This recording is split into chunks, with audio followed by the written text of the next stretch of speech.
का बताई ना त कवनु कर से बाहो तोए शादी भइल दूसरा से बाहो का बताई ना त कवनु कर से बाहो नहीं ओकरा बिना हम रहब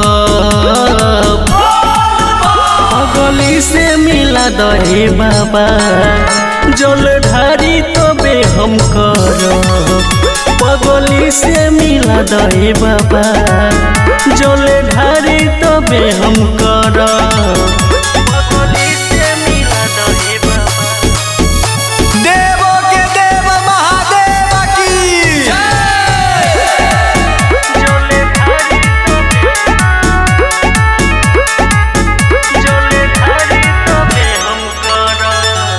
गेरुआ कलर असो लागे हमके फीका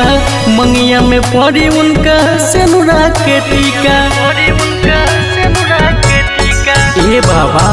गेरुआ कलर असो लागे हमके फीका मंगिया में पड़ी उनका सेनुरा के टीका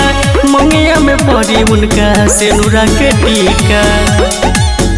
जइहे दोसरा के साथ अब न होई मुलाकात जइहे दोसरा के साथ अब न होई मुलाकात जी के हम का अकेले करब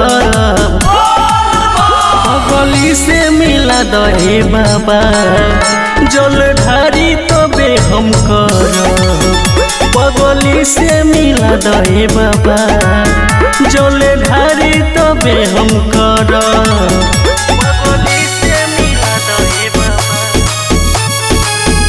साई आरती रिकॉर्डिंग स्टूडियो लालगंज वैशाली।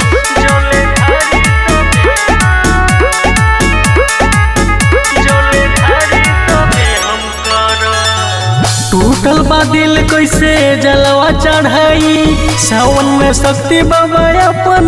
देखाई ए बाबा टूटल बा दिल कैसे जलवा चढ़ाई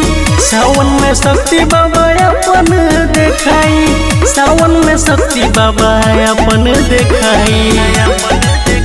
लागे टूट जाई न त सुनी नवीन के दाता लागे टूट जाई न त सुनी नवीन के दाता कहे रोहित दर्द न सह पगली से मिला दहे बाबा जलधारी तबे हम करब पगली से मिला दहे बाबा जलधारी तबे हम करब।